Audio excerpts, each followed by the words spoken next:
Hey, here we go with the Donovan Live post-game show on this Thursday night right here on WKYC's Facebook Live. I'm Dave Natale with Jim Donovan. Good to have everybody with us. And boy, Jimmy, we mentioned yesterday that watch for things to happen in Major League Baseball now that the Manny Machado situation was resolved. And Machado got traded from Baltimore to the Dodgers. Little did we know that less than 24 hours later, the Indians would strike, and they struck big today, really solving, I think, the biggest issue they've got for this season, and it's their bullpen. Yeah, and it's a this season trade, but it's also, you know, next season, the year after. You know, you got a couple of they bought a lot of insurance. Yes, they did. Today, it resembles the Andrew Miller trade of a couple of years ago, which turned out to be a brilliant move, where they gave up prospects. They gave up the prospect in this one, but they gave up prospects. They got Andrew Miller. He helped them get to the World Series, and then they controlled him for a couple of more years because he had years left to go in his contract. That is a beautiful trade. Yeah, that is so different than what the Dodgers have done to get Manny Machado, who's a free agent at the end of the year. Once the Dodgers, whenever they put the bats and balls away at the end of the season, they wonder if they're going to be able to get him back. And that's an if. That's not the case with either of the guys that the Indians picked up. But at least for the now, the only problem, the only visible problem, the only leak that I think the Indians have is a leaky bullpen. And we've seen that play out. We saw it play out on the last homestand. Certainly. A couple of times, definitely in that one game against the Reds where they blew the 4-0 lead in the ninth inning and gave up 7 runs. The bullpen's been a problem. They knew it all year long.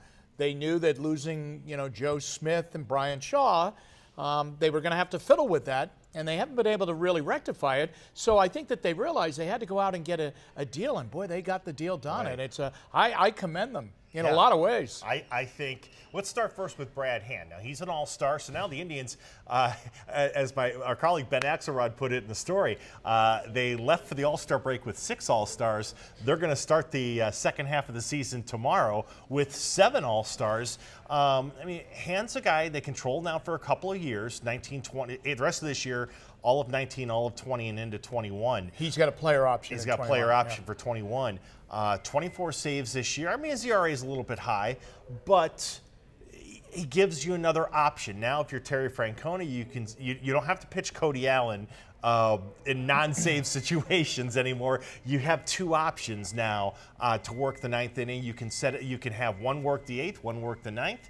When Andrew Miller gets back, now you have the left-handed option and the right-handed option, like you had with Shaw, to lead into whoever the closer is going to ultimately be. But now you have options now for Terry Francona. And I love the Simber pick. I mean, a guy that's a rookie that's off to a really nice start. And I would have thought Mejia for Hand was good enough, but the Indians were able to get another arm. Yeah, and they control him for 5 years. Yeah. Because he's a rookie.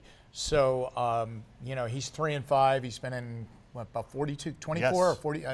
I get the numbers kind of flip-flop.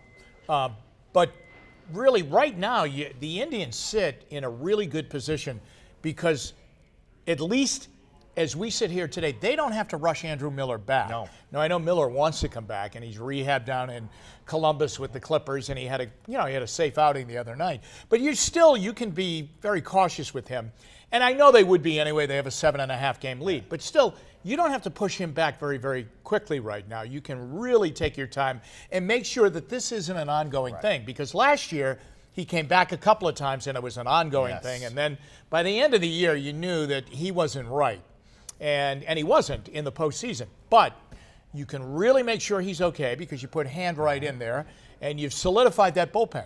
But then when Miller does come back, if he is 100%, and he is right, now you really have the makings of what you had in 2016 when, remember, especially in the postseason, the rule of thumb was just go 5 innings to the starter, and then we'll take care of the rest. Hand it over to the bullpen, and it wasn't until short rest became the affliction for them. Short rest for Bauer, short rest for Kluber in the World Series against the Cubs. Yeah, a depleted and rotation. Maybe even Tomlin. Didn't Tomlin go on short rest? It was a depleted rotation. They didn't have Salazar or Carrasco at that point, so and they didn't want to throw Ryan Merritt to the Wolves. So. I have to tell you, Dino, if I'm the Astros, Red Sox, Yankees, I have a frown on my face today because of what the Indians did. The other thing I love the most about it, besides the fact that you controlled these guys for a couple of years, I like Mejia. I think he's going to be a terrific player. I really do. I think he's certainly, whether it's a catcher or whether the Padres, move him into the outfield, which is what the Indians had started to do. He had been working in on the infield a little bit. I mean, I really think he's going to be a good player. God, he had like a 55-game hitting. He had like a DiMaggio type hitting streak down at Double-A. He did. So I mean, I really think he's going to be a good hitter. That said, I'm more of a believer in having pitching, having young pitching than I am necessarily in young hitting. And the fact that Shane Bieber, Adam Plutko, Tristan McKenzie, all these guys are still members of the Indians organization after going out and getting who I think everybody thought was the best reliever on the market this year. Yes. Didn't cost you any arms. Bravo. Yeah, and the other thing was they went out and got it done. Yes. I mean, the deadline isn't until Thursday at 4 o'clock in the afternoon, and it's done. Yep. Okay, I mean, this is done. It's done a week early, and that's smart. And the Machado thing, remember, there were a lot of layers to that, and there were ongoing talks, and there were a lot of teams involved in it, and then the Dodgers got the deal done, and they move on their merry way. And so can the Indians now. I mean, they don't have to worry about the Yankees, who also have a very, very rich minor league system still, because some of the trades that they pulled off, and they were able to accumulate young talent, and they use that at times to give that up and get some named players to help them in stretch runs. But I really believe the Indians are set now. Yes. I really do. I know some people think, do they still need an outfielder that could provide them some pop in the lineup with the bat? I think the main thing was, we talked about it maybe last night, the main thing was to get a bullpen guy. You had to get, because folks, we talked about this. When you're going through the course of 162 games, having watched the Indians, especially over the last 10, 12 years, nothing sinks a promising season quite like games that you're winning and your bullpen blows. And it happened like in 2006, the year after the Indians went down to the final day and didn't make the playoffs. After they went to the ALCS in 2007, they had a terrible bullpen in 2008, sunk that season. Obviously because of the division and everything, the Indians are going to be fine this year in that regard. But I mean, that game against the Reds, I mean, to me, that was like the clincher, about the bullpen. It's like you can't go on like this anymore. And the fact that they were aggressive yet smart about it. Again, Chris Antonetti, it's the really, he's had 3 now, I think, signature trades since he's become the president of the team or the general manager, now president of the team, getting Andrew Miller, getting Ubaldo Jimenez back in 2011, and then this move today. And they were all the same types of thing. You're getting players that you can control. Yeah. I might throw the Jay Bruce deal in, too, that absolutely. they went out and they got him. But you're right. And but really most teams next week, remember, other than the teams that are selling players, most teams that are in the buyer's position, they're buying for now. Yes. Okay, and the Indians bought for now. There's no doubt about it. But the fact that they control these guys on the other side of whatever happens this season is amazing. Yes. It really is. And that you control them for a pretty significant amount of time. I mean, really significant amount of time that you would have control over that kind of pitching for a couple of years, maybe 3 for Hand, 5 years for the other kid. That is really significant. That is a well thought out, well executed plan. Okay, but to what you brought up a couple minutes ago, the trade deadline is still a little ways away. You've got some time.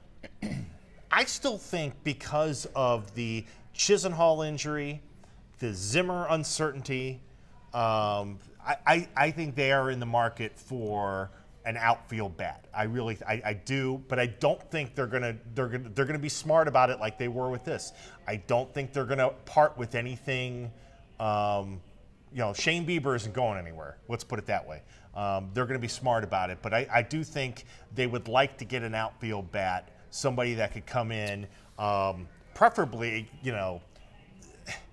I'd like somebody that could play center and right. I mean, Adam Jones kind of comes into the mind, but somebody that can at least hold down right field. Yeah, it would be. I don't know. I think they're very satisfied right now that the really good news in that scenario out in the outfield is that Michael Brantley is playing. Yes. He's playing at a high level. He hasn't been injured. He's Yes. had no setbacks, and so that's the best thing. Because remember, at this time last year, Michael Brantley was struggling, and then he made the postseason roster. And really it was- is a favor. yeah. Okay, so you were dealing, but yeah, I can see what you're saying. I mean, I don't think that Geyer is a permanent fixture. I think he's a great utility guy that can go in there and play. Yes. Plays with a lot of energy. Rajay Davis, Yes. Does the same thing. So you may be right. You may be right that maybe they are not done and they can focus in on that right now. Adam Jones, a player that's getting long in the tooth, but certainly out there, I'm sure, because Baltimore is going to dump everybody. Yeah. And Jones is a rental. I mean, his deal is up after this year, so that's a rental as opposed to getting a guy. I mean, I would like if they could do what they did here and maybe get somebody that they could control for a couple of years, but beggars can't be choosers. Right. It's not a big outfield sellers market this year, and a lot of times it is. Like last year with Jay Bruce, it was. This year, it's not. And that's the other thing, though. People forget about the Jay Bruce thing.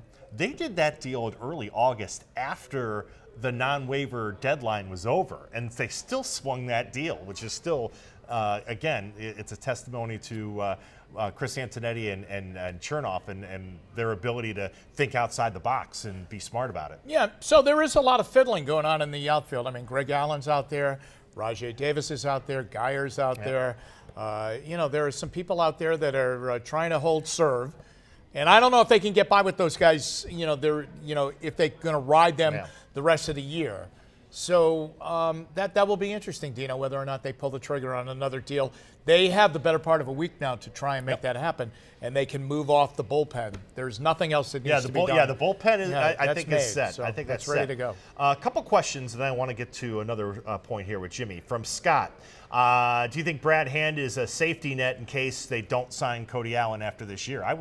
Absolutely. Well, I think that in their minds, I think there are a lot of people that think that they will lose Brantley, Allen, and Miller. Yeah, all three of them. All three. Like we said, having the very sad going away party. Yeah. So in answering to his question, I think that that's why it was so important that they could get the guy for now, but they control him contractually, because I think that's a very real possibility. Now, maybe they get one of them. Right. Okay? But they're not going to get both of them. No. Okay? And there are scenarios out there where a lot of baseball people think they're going to lose all three of those guys. That Brantley will hit the hills too and be in high demand. Oh, yeah, especially, Michael now, if he continues to hit at this clip, being above 300 and gets to those 25 homers and drives in close to 100 runs, all of a sudden now he becomes attractive to teams who need outfielders and teams who might want to have him as the designated hitter. Mm-hmm. And he becomes a very valuable offseason free agent guy.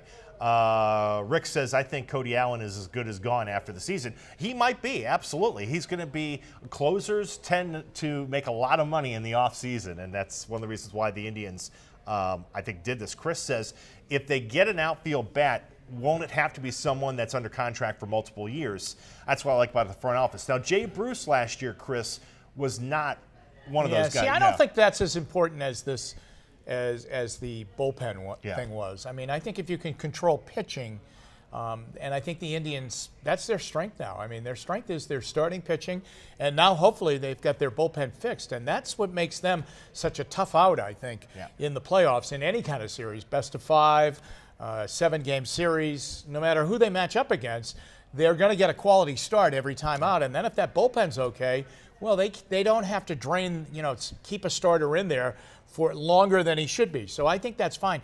But I do believe a bat or an outfielder, you could live with the fact that could be a rental. Yeah, because I don't think it's going to I don't think it'll cost you as much.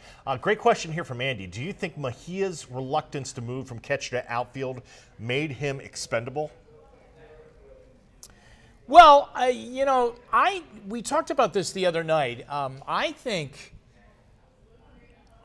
they like their catchers. Yes. Okay, and they're both. They're both. They're in the prime of their careers. Now they're not. They're very different.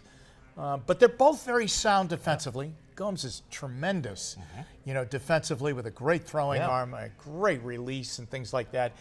I don't know. Gomes is starting to show signs that he's going to be the hitter that he was 3 or 4 years ago. When he was a silver slugger. He's definitely had his ups and downs, and there have been some real valleys for him. Perez just goes in and does a great job, and they live with Perez. Yes. I mean, they live with the below 200 batting average or hovering around 200. And he has the ability, and he did that in the World Series, if you remember. He has that ability to come up with a surprisingly big hit at a big time. I think he won Game 1 of the World Series. He had 2 home runs, I think. And he can do that, and they can afford that. So I don't think that they were begging for a catcher. So, yes, the reluctance of maybe the kid. I think Tito was a little annoyed from what he said. You should be more of a team guy and accept. There have been a lot of guys that have changed positions, to become, a member of a team. I think the thing that they loved was his bat. Yes. Okay? And they can, I think what they were telling him was, hey, you know what? You could be a major leaguer right now. How about giving right field a try? Give it a shot. We're going to put you in there, and we're going to help you through this thing. But you're going to help us with that bat, and you're going to hit. And who knows, like Carlos Santana, you might find, a home in a different position and a very fruitful career. But the main thing is you're going to be a hitter, and we know you're going to hit. He's play every day. He's hit everywhere. Yeah. A couple of great questions here from Rick and Jay. Both are kind of asking the same thing. Do you think the Indians might look to upgrade at second base? That's what Rick said. And Jay says, will anyone take Jason Kipnis in a trade? I don't think so because of his contract. It's rich. Yeah. And I think that I really believe the only way that would have happened is if they had gotten into the Machado thing seriously, then that obviously would have been the move. And I don't think that Machado would have gone in and played shortstop like he is going to do with the Dodgers, and that's what he wanted. He would have gone to third, Ramirez would have gone to second, and Lindor would have stayed at short. And then something would have had to be done with Kipnis. But I think that no, I don't think anyone's going to grab that. I mean, if you're really looking at contending teams right now, is there a contending team that really needs a second baseman? I mean, the Cubs have Javier Baez. Yes. I mean, come on. Kipnis cannot play, defensively. He couldn't hold Baez's glove. No way. And I think that's but I think Kipnis is Kipnis knows his limitations now, and his limitations are defensively. I think he is going to hit. Yes. And I think he'll be okay offensively. But he's got to play a decent second base. Because everywhere else, they're fine. Alonso plays a really nice first base. Which I think has been a surprise this year. I don't think I think we all thought, well, he's got some power and everything. Dino, in that Yankee series, he made a couple of great plays on bullets that were hit, on quick reaction plays that would have given the Yankees some RBIs and some runs that would have been able to extend leads for them and certainly extend innings.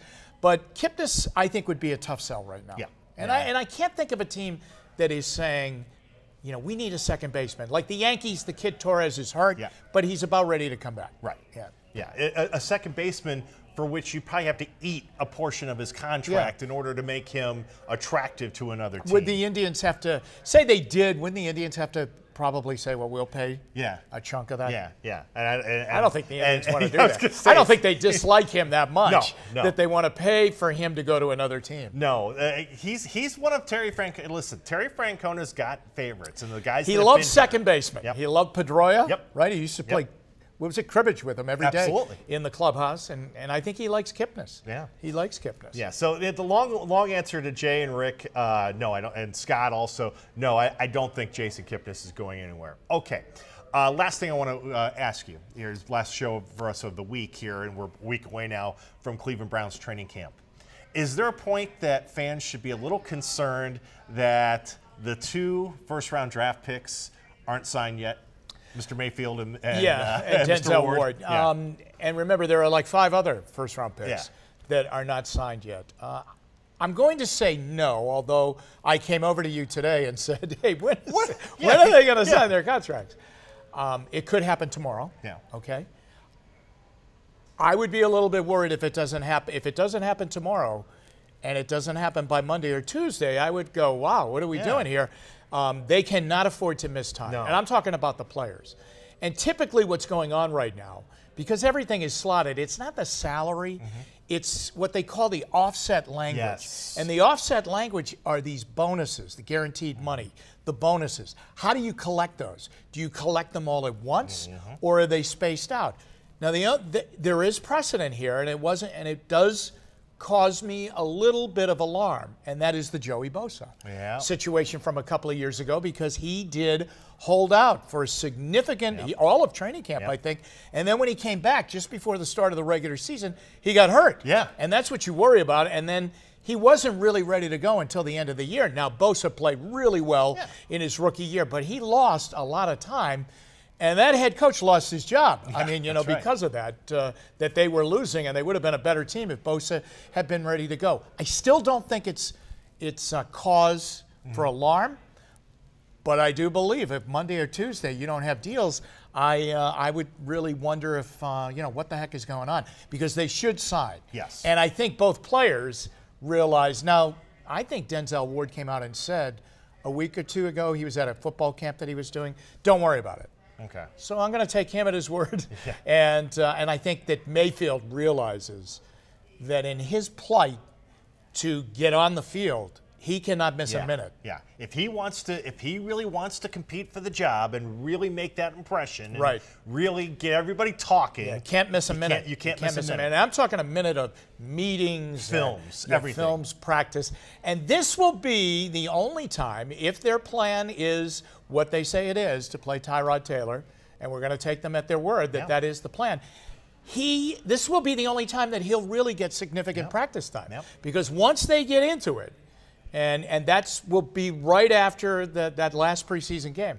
Once they get into the preparation for the Steelers and the Saints and the Jets and the regular season, in other words, he'll get no plan. He'll get no practice time. Right. All the reps will go to Tyler. Taylor will get all of the reps at that time. So he needs to be in there. And he knows that. He's a smart kid. Yeah. So we'll keep an eye on that. Again, the training camp, I can't believe it. I mean, looking at today's the 19th. Training camp officially opens this time next week. And remember now, they have to be in Wednesday. But they've got to be, the players have to be in. That's now, why. Do the rookies have to be in even earlier than that? They might have to be in Tuesday. But I know, everybody is on the field Thursday. Yeah. 1 week so I hope to see you today. all out there. Yeah. We'll be out. We'll be out there and tell the people. I mean, they should see that video that they put out. If you haven't seen it, go right now to WKYC.com. The Browns put out a terrific video. Basically parodying. We were just joking about the TV show The Office yesterday when we got off the air here doing the show. I never watched The Office when it was on Channel 3 on NBC. Yeah. Okay. I really just didn't watch it because you'd be busy in here at night. But I got turned on to it. My daughter was telling me about it, and then it's all on Netflix now. Yes. And I got hooked on it like 2 weeks ago. Yeah. And it is hysterical. Yes. So the Browns did a parody of it. And it's very good. Funny. And everybody from Myles Garrett, I saw David Njoku, Tyrod Taylor. They're on there. Emmanuel Ogbah. Yeah, Batonio, Schobert. Christian Kirksey. Yeah.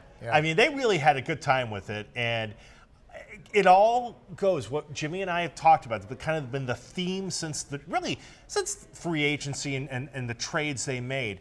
There's a different vibe in Berea. There just is. I mean, and whether or not it translates to a multitude of wins this year, the observation is there's a different vibe this year.